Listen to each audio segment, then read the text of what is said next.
Bonjour et bienvenue dans cette toute nouvelle étude sur l'Apocalypse. On continue notre étude sur les 7 églises. On va voir aujourd'hui l'église qui est à Thyatire.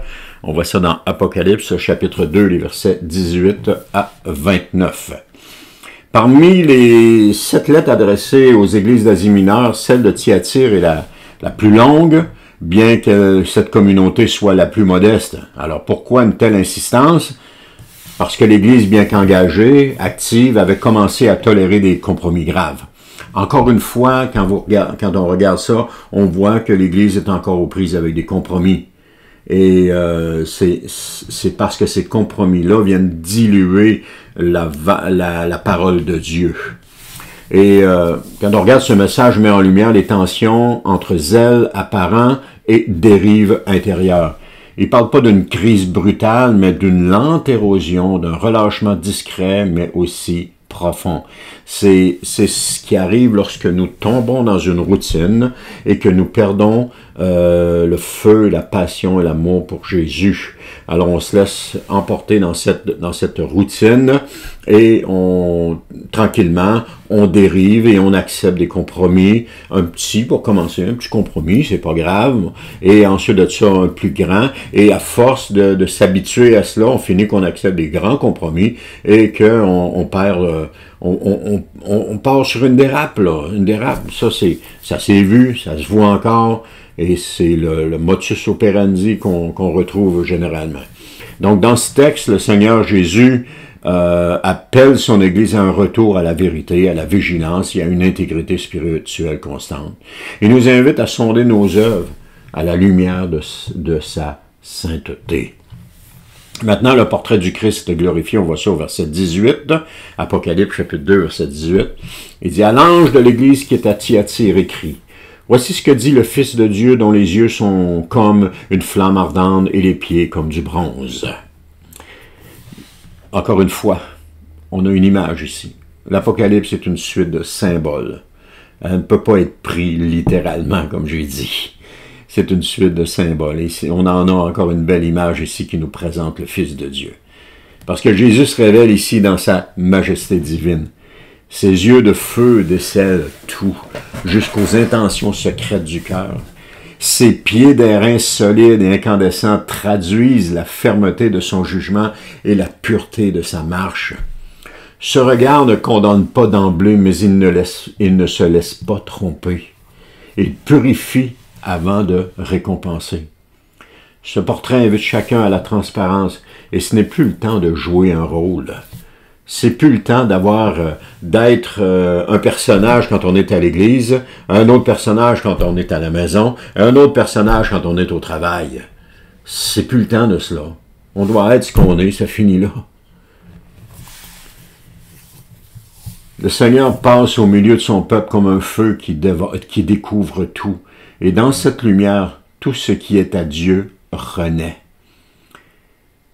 On voit un autre point aussi, une église engagée mais fragile. Verset 19, il dit, « Je connais tes œuvres, ton amour, ta fidélité, ton service et ta persévérance. Je sais que tes dernières œuvres sont plus nombreuses que les premières. » L'église de Thyatire n'est pas tiède. Elle agit, elle aime, elle croit, elle persévère. Elle ne se repose pas sur le passé, mais semble même en progression. Elle semble être une église qui va bien.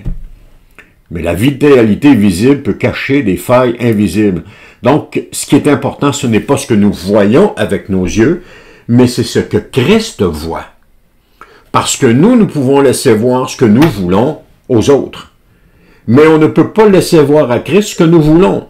Christ voit ce qu'il veut voir de nous. Et on ne peut pas rien lui cacher. Donc, il est possible de laisser voir une église qui est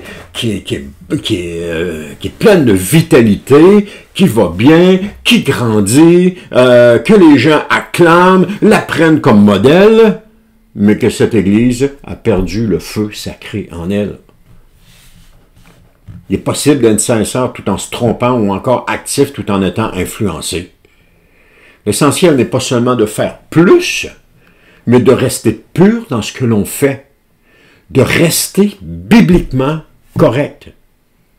La croissance spirituelle réelle se mesure d'autant plus à la qualité du fruit qu'à sa quantité. Et le Seigneur cherche une foi qui grandit sans se déformer. C'est un des points importants. Une foi qui grandit sans se déformer. Un autre point, le danger discret du compromis. On voit ça dans les versets 20 à 23. Il dit, pourtant, j'ai un reproche à te faire. Tu laisses cette femme, cette Jézabel, qui se dit prophétesse, égarer mes serviteurs en leur enseignant à participer au culte des idoles en se livrant à la débauche et en mangeant des viandes des sacrifices, les viandes des sacrifices. Je lui ai laissé du temps pour qu'elle change, mais elle ne veut pas renoncer à son immoralité. Voici, je la jette, elle et ses compagnons de débauche, sur un lit de grande détresse, à moins qu'il change en renonçant à agir selon son enseignement. Je livrerai ses disciples à la mort. Ainsi, toutes les églises reconnaîtront que je suis celui qui sonde les pensées et les désirs secrets. Je rétribuerai chacun de vous selon ses actes. Là où l'Église aurait dû être vigilante, elle a laissé place à une influence toxique. Cette Jézabel se présente comme inspirée, mais détourne les cœurs. Elle mêle spiritualité et liberté morale dévoyée. Le plus grand danger ne vient pas de l'extérieur. Souvent, le plus grand danger ne vient pas de l'extérieur. Mais d'une voix de l'intérieur qui, sous couvert de révélation, dénature l'appel à la sainteté. Je vous donne un exemple. Dans le passé, j'ai souvent entendu des gens dire « Oh, le Seigneur a parlé à mon cœur. Et c'est ça que je dois faire. » Sans avoir reçu de confirmation dans la parole aucune. Juste un sentiment, juste une voix intérieure. Et cette voix intérieure peut être des sentiments, peut être des désirs. Cette voix intérieure peut être celle du malin, qui dans nos pensées nous met cette voix et qu'on la prend comme de nous-mêmes. Mais ce n'est pas la parole de Dieu. Ce n'est pas la parole du Saint-Esprit.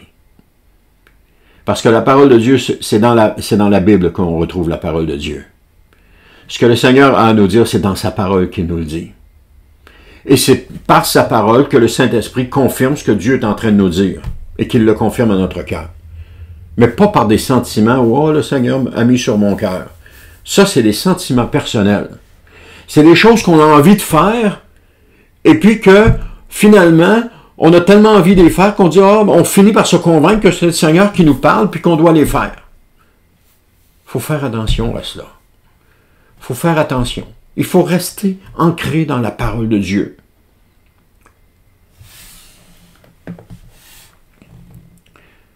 Ce n'est pas le conflit qui tue l'Église. C'est la tolérance de ce qui devrait être repris.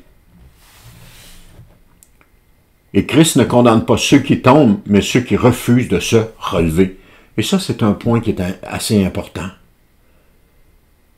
Il donne du temps pour changer, mais ce temps n'est pas illimité. Parce que bientôt, il va revenir. Le terme « bientôt » qui est utilisé dans la parole de Dieu, je ne sais pas si on l'a vu déjà dans l'étude, mais le terme « bientôt » qui est utilisé dans la parole de Dieu signifie « assurément ».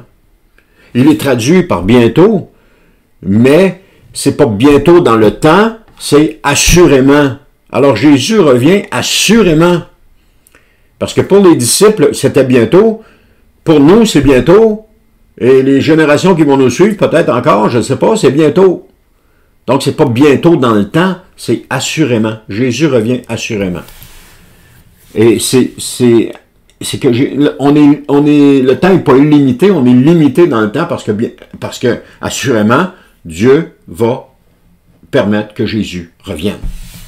Alors, dans nos communautés, il y a parfois besoin d'une clarté qui est retrouvée. Non par esprit de dureté, mais par souci de vérité. Car seule la vérité libère et restaure. Un autre point, l'exhortation à ceux qui résistent. Dans Apocalypse 2, versets 24 à 25, ça nous dit « Quant à vous, les autres membres de l'Église qui est à Thyatire, vous qui ne suivez pas cet enseignement et qui n'avez pas voulu connaître ce qu'ils appellent les profondeurs de Satan, je vous le déclare, je ne vous impose pas d'autre fardeau, mais tenez fermement ce que vous avez jusqu'à ce que je vienne. Donc, on voit dans l'Église, et on le voit depuis le début de cette étude-là, il y a toujours deux groupes dans l'Église. Il y a ceux qui se sont laissés influencer et ceux qui ne se sont pas laissés influencer. Et Jésus parle souvent à ces deux groupes-là de façon différente. Comme ici, par exemple, c'est quant à vous, les autres membres de l'Église, vous qui ne suivez pas cet enseignement. Donc, ceux qui ne se sont pas laissés influencer. Et tous sont possédés. Non pas cédés, pas possédés, mais non pas cédés. Certains ont su discerner. Ils n'ont pas embrassé cette fausse profondeur présentée comme sagesse. Et ce qui est intéressant de voir cela, c'est qu'ils sont restés dans cette Église-là, qu'ils n'ont pas quitté, même si l'Église divaguait, même si l'Église allait dans une direction qui n'était pas celle de Christ, ils sont restés fidèles à leur Église. Et c'est pas ça qu'on voit aujourd'hui. Ce qu'on voit aujourd'hui, c'est des gens qui... oh ben là, non, ça fait plus dans l'Église, ils sont partis dans une mauvaise direction, moi je m'en vais. Non. Ils sont restés parce que le Seigneur parce qu'ils sont restés fidèles à l'Église là où ils avaient été placés. Parce que vous savez, on ne quitte pas une Église si le Seigneur ne nous demande pas de la quitter. On ne s'en va pas dans une autre Église si le Seigneur ne nous a pas dit d'y aller. J'ai connu les deux types. Des gens qui ont quitté une Église parce que le Seigneur leur avait demandé de quitter, non pas parce que l'Église était tout croche ou quoi que ce soit, parce que le temps était venu pour eux d'entrer dans un ministère, mais dans une autre Église. J'ai même vu dans une autre dénomination un appel à aller dans une autre dénomination. Mais j'ai vu aussi des gens qui ont dit « Oh, ben moi, ça fait pas. Ben, moi le premier. Oh non, on n'en reçoit pas la nourriture qu'on doit. C'est tout le temps juste pour les nouveaux. Nous autres, les plus vieux, on n'a rien. Blablabla. Je me plaignais comme ça. Et puis, je suis parti. Mais c'est pas le Seigneur qui m'avait demandé de partir.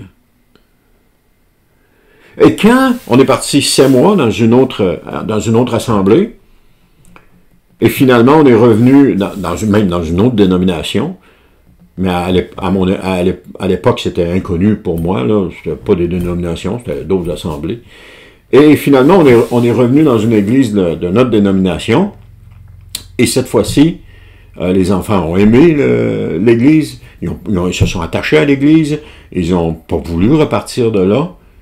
Et j'ai dit au Seigneur, Seigneur, je partirai d'ici quand tu me diras de partir. Je pars pas si tu me dis pas de partir. Et c'est ce qui est arrivé. Le Seigneur nous a invités à quitter cette église pour entrer dans le ministère à temps plein dans une église ici dans la région du Lac-Saint-Jean. Mais si le Seigneur n'avait pas fait ça, je ne serais pas parti. Et vous savez quoi? On est parti avec les honneurs. On nous a honorés. On a honoré le ministère qu'on avait fait dans cette église. On a honoré le temps qu'on a passé là parce que nous avons attendu le temps de Jésus pour partir. Et c'était pas notre décision ou notre volonté de partir. C'était le Seigneur qui nous appelait. Parce que vous savez, quand une église passe sur la dérive, il est possible de rester dans cette église, de rester attaché à Christ. On le voit dans les églises, on l'a vu tantôt dans Pergame, on le voit dans Thyatire aujourd'hui, on le voit aussi dans Éphèse, dans Smyrne, on le voit. On peut rester attaché à cette église et ne pas se compromettre. Rester fidèle à Jésus. Mais pour ça, vous savez ce que ça prend? Ça prend du temps passé dans la parole de Dieu. Du temps à lire la parole de Dieu, du temps à connaître la parole de Dieu. Parce que le Seigneur ne parle pas dans des sentiments, il parle dans sa parole. Et j'ai cette pleine conviction.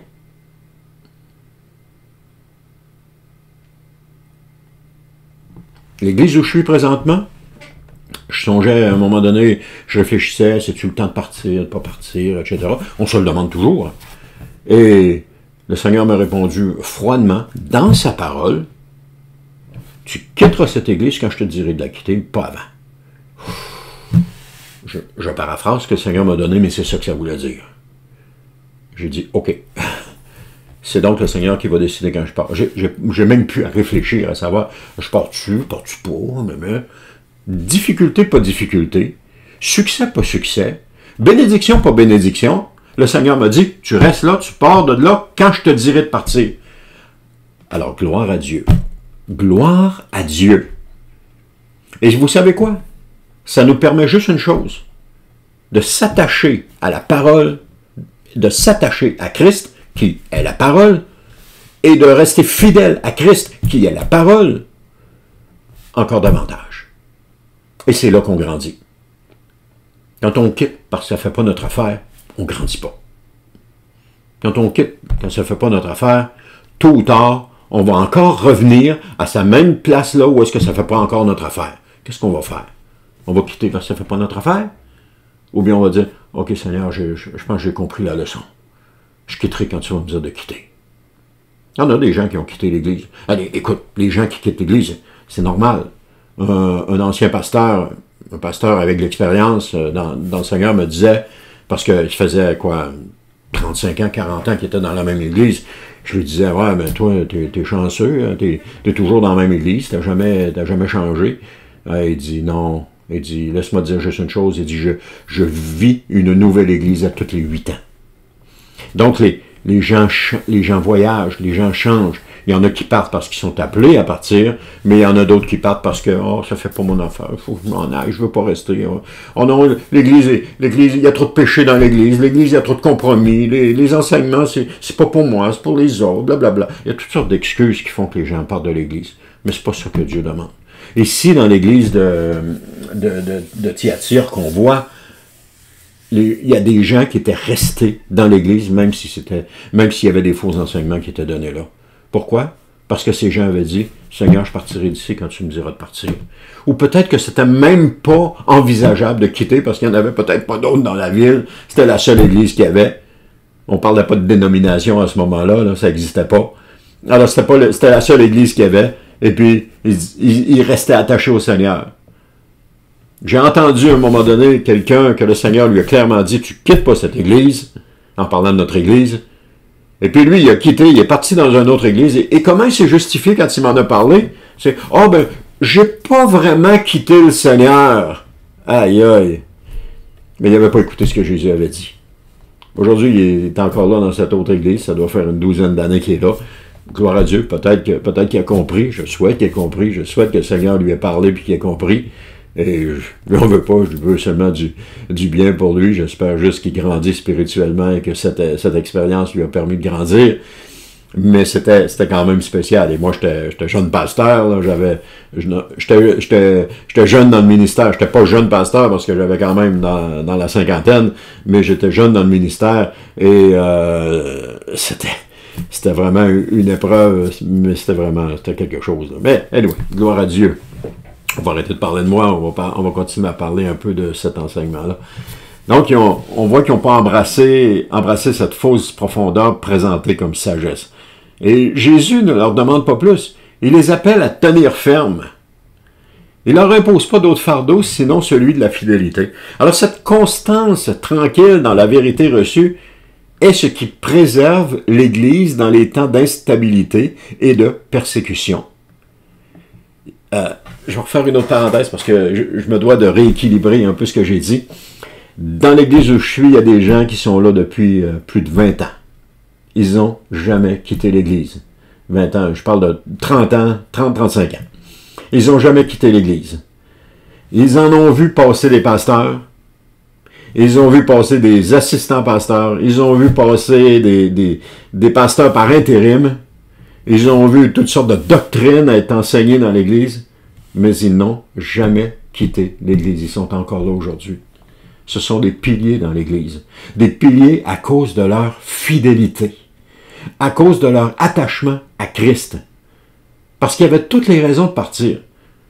Mais ces gens-là se sont dit, je partirai quand le Seigneur me dira de partir. Et ils sont aujourd'hui des gens sur qui on peut compter, des gens fidèles, des gens qui tiennent bon dans les moments difficiles. Et c'est des gens, comme je viens de dire, sur qui on peut compter. Et je remercie le Seigneur qu'il soit là encore aujourd'hui. Ils amènent un équilibre dans l'Église qui est extrêmement important. Alors, je ferme la parenthèse, j'en parle plus. Alors, parfois, la victoire spirituelle ne consiste pas à conquérir des nouveaux territoires, mais à garder intact ce que Dieu nous a confié. Et c'est dans cette veille silencieuse que germe toute œuvre de restauration. Un autre point, la promesse aux fidèles. Les versets 26 à 29, il nous dit « Au vainqueur, à celui qui continue à agir jusqu'à la fin selon mon enseignement, ou selon mon enseignement, c'est ça, je donnerai autorité sur tous les peuples. Il les dirigera avec un sceptre de fer, comme on brise les poteries d'argile, ainsi que j'en ai reçu moi aussi le pouvoir de mon Père. Et je lui donnerai l'étoile du matin, que celui qui a des oreilles écoute ce que l'Esprit dit aux églises. Ceux qui tiennent jusqu'à la fin recevront une récompense qui dépasse ce monde. » Christ promet une autorité qui est partagée, un règne avec lui, mais surtout, il se donne lui-même comme récompense. L'étoile du matin, c'est sa présence, sa gloire, sa communion continue, sans interruption, continuellement.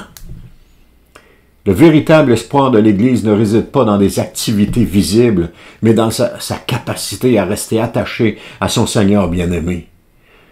Ainsi, ceux qui refusent de fléchir devant les idoles modernes goûteront la joie d'un royaume sans fin.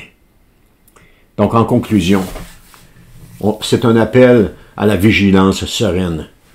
Thyatire avait beaucoup d'élan, mais elle s'est affaiblie en tolérant ce qui devait être corrigé.